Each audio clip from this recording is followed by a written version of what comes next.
కుటుంబ సమేతంగా వెళ్లి ఓటేశారు కొడాలి నాని. మధ్యాహ్నం వరకు ఆయన జాడ కనిపించలేదు, ఎక్కడా కనిపించలేదు, ఇంటికే పరిమితమయ్యారు. ఎన్నికల్లో పోటీ చేసిన నాయకుడు కనీసం పోలింగ్ బూత్ల పరిశీలన కూడా చేయకపోవడంతో తలో మాట అనుకున్నారు. వాటన్నిటికీ చెక్ పెడుతూ సాయంత్రానికి ఇంటి గడప దాటారు కొడాలి నాని. కుటుంబ సభ్యులతో కలిసి వెళ్లి ఓటేశారు.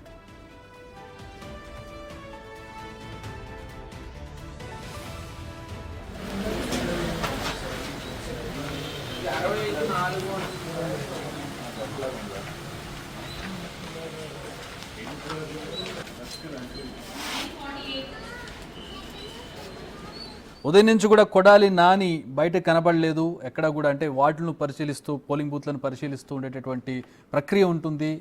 ప్రధానంగా అధికారంలో ఉన్నటువంటి పార్టీ కీలకమైనటువంటి నేతగా ఉన్నారు Kodali Nani. Talk of the టౌన్గా ఉంటారు ఆయన. గుడివాడ అంటే కొడాలి నాని, కొడాలి నాని అంటే గుడివాడ అనేటటువంటి పరిస్థితుల్లో కొడాలి నానికి పరపతి ఉంది. సో కొడాలి నాని ఉదయం నుంచి కూడా బయటకు రాకపోవడం చర్చనీయాంశమైంది గుడివాడ వ్యాప్తంగా కూడా. చివరికి కొద్దిసేపటి క్రితం కుటుంబంతో వచ్చి ఓటేశారు. ఆ దృశ్యాలు మనం చూస్తూ ఉన్నాం. ప్రధానంగా ఎప్పుడు హడావిడి చేసేటటువంటి నాని, ఎప్పుడు కీలకంగా ఉండేటటువంటి నాని, వైసీపీలో కీలకమైనటువంటి నేత, మాజీ మంత్రి, ప్రస్తుతం ఆయన అభ్యర్థిత్వం వహిస్తున్నటువంటి గుడివాడలో కీలకమైనటువంటి నేతగా ఉన్నారు ఆయన ప్రస్తుతం చాలా లేటుగా ఉదయం నుంచి కూడా బయటకు రాలేదు. సాయంత్రం కొద్దిసేపటి క్రితం ఆయన కుటుంబంతో వెళ్ళి కొడాలి నాని ఓటేసినటువంటి దృశ్యాలను మనం చూస్తున్నాం. ఇది ప్రస్తుతం అక్కడ చర్చనీయాంశమైంది. ఎందుకు కొడాలి నాని బయటకు రాలేదు ఉదయం నుంచి కూడా, పోలింగ్ బూత్లను పర్యవేక్షించడానికి కూడా ఆయన రానటువంటి పరిస్థితి. మా ప్రతినిధి మల్లికార్జున్ అడిగి తెలుస్తున్న రీజన్స్ ఏంటో. మల్లికార్జున్, కొడాలి నాని కొద్దిసేపటి క్రితం కుటుంబంతో కలిసి ఓటేయడానికి వెళ్ళినట్టుగా తెలుస్తోంది. ఏంటి ఉదయం నుంచి అంటే కొడాలి నాని వ్యవహార శైలి ఎలా ఉంటుందో మనకు తెలుసు, ఎంత హడావుడి ఉంటుందో, ఆయన ఆ నియోజకవర్గంలో ఎన్నికలు జరుగుతున్నప్పుడు ఆయన తీరు ఎలా ఉంటుందో తెలుసు. కానీ ఏంటి ఈసారి దానికి భిన్నంగా మధ్యాహ్నం వరకు కూడా బయటకు రానటువంటి పరిస్థితి ఏంటి?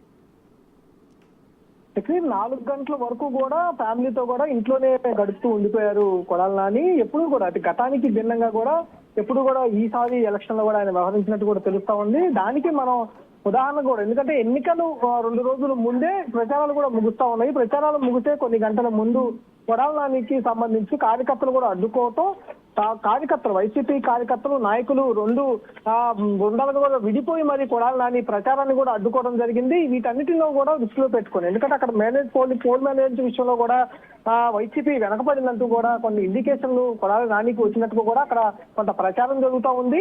ఈ నేపథ్యంలోనే కొడాలి నాని గతంలో 2004 కానీ, 2009 కానీ, 2014 కానీ, 2019 కానీ 4 సార్లు కూడా కొడాలి నాని ఓటు వేసే విషయంలో కూడా లేటుగా వేసినప్పటికీ కూడా అక్కడున్న బూతులు ఏదైతే ఓటింగ్ పడుతున్న శాతాన్ని, సరళని కూడా ఆయన నిత్యం పరిశీలిస్తూ ఉండేవాళ్ళు. ఉదయం 6 గంటల నుంచి కూడా ప్రతి పోలింగ్ బూత్ కూడా వెళ్ళటం, అక్కడ ఉన్న కార్యకర్తలతో మాట్లాడటం, అక్కడ ఉన్న ఓటర్లతో మాట్లాడుతూ కూడా సమస్యలు ఏమైనా ఉన్నాయా అని అడిగి తెలుసుకుంటూ కూడా ఆయన ముందుకు సాగుతూ ఉండేవారు. కానీ దానికి గతానికంటే భిన్నంగా ఈసారి కొడాలి నాని మాత్రం ఇంటిలోనే దాదాపుగా 4 గంటల వరకు కూడా ఆయన ఇంట్లోనే ఉండిపోవడం జరిగింది.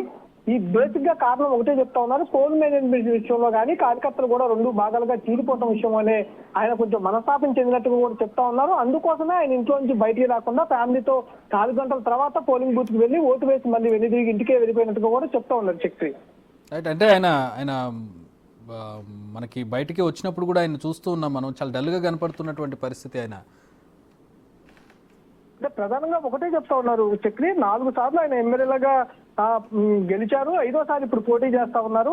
ప్రధానంగా ఆయన 4 సార్లు కూడా ప్రతిపక్షంలో నింటూ ఉన్నారు. 2024 కూడా టీడీపీ తరఫున గెలిచి ప్రతిపక్షంలో ఉన్నారు. 2009లో కూడా గెలిచి టీడీపీ తరఫున ప్రతిపక్షంలో ఉన్నారు. 2014 కానీ 2019లో మాత్రమే అధికార పక్షంలో ఆయన ఎమ్మెల్యేగా, మంత్రిగా కూడా పనిచేసిన పరిస్థితి. కానీ అక్కడ ఉన్న నియోజకవర్గంలో ఉన్న డెవలప్మెంట్ విషయంలో కూడా కొంత నెగిటివ్ అనేది వైసీపీ కార్యకర్తల్లో కూడా ఉండటం జరిగింది. అలాగే కొంత సామాజిక వర్గానికి అన్యాయం చేశారంటూ కూడా కార్యకర్తలు కొడాలి నానిని గతంలో నిలదీసిన పరిస్థితి కూడా ఉన్నాయి. అట్లాగే పోల్ మేనేజ్మెంట్ విషయంలో కూడా కొంత కార్యకర్తలు పనిచేయలేదు తనకు అనుకూలంగా అంటూ కూడా ఇటు కొడాలి నానికి కొన్ని సమాచారం అంతోనే ఇంట్లో నుంచి బయటికి రాలేదనే విషయం కూడా కార్యకర్తలు అక్కడ ప్రచారం చేసిన పరిస్థితి కూడా కనిపిస్తా ఉంది. 2 విభాగాలుగా చీలిపోయి మరి అక్కడ దాడులు చేసుకున్నంత పరిస్థితి కూడా అక్కడ వైసీపీలోనే వర్గ విభేదాలు బయటపడిన సందర్భాలు కూడా ఉన్నాయి. కాబట్టి ఈసారి అందుకనే దానికి గతం కంటే భిన్నంగా కూడా వ్యవహరించినట్టు కూడా మనం అర్థం చేసుకోవచ్చు. మేబీ తన కార్యకర్తలు, తన వర్గం వాళ్లే 2 వర్గాలుగా చీలిపోయి అక్కడ పరిస్థితి భిన్నంగా ఉండడంతో కొడాలి నాని ముభావంగా కనపడుతున్నారు. ఆయన ఉదయం నుంచి కూడా బయటకు రాలేదు. కొడాలి నాని ఎంత అగ్రెసివ్గా ఉంటారు, ఎంత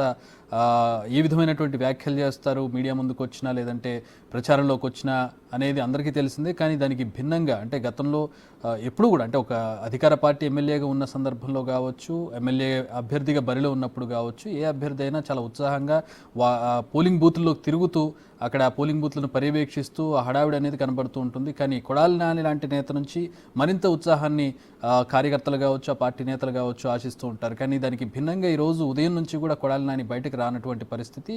కొద్దిసేపు క్రితం ఆయన కొడాలి నాని కుటుంబంతో కలిసి ఓటు వేయడానికి బయటకు వచ్చిన సందర్భంలో కూడా ఆయన ముభావంగా కనిపించారు. దానికి సంబంధించి రీజన్స్ చూసినట్లయితే మా ప్రతినిధి మల్లికార్జున్ చెబుతూ ఉన్నారు. పార్టీకి సొంత పార్టీకి చెందినటువంటి సొంత అనుచరులు రెండుగా చీలిపోవడంతో ప్రస్తుతం ఆయన అక్కడ కాస్త ఇబ్బందిగా ఉన్నట్టుగా ఉంది పరిస్థితి. ఆయన ముభావంగా బయటకు వచ్చి ఓటు వేసి వెళ్ళిపోయినట్టుగా ఆ మనస్తాపంతో ఆయన ఉదయం నుంచి కూడా బయటకి రానట్టుగా తెలుస్తోంది.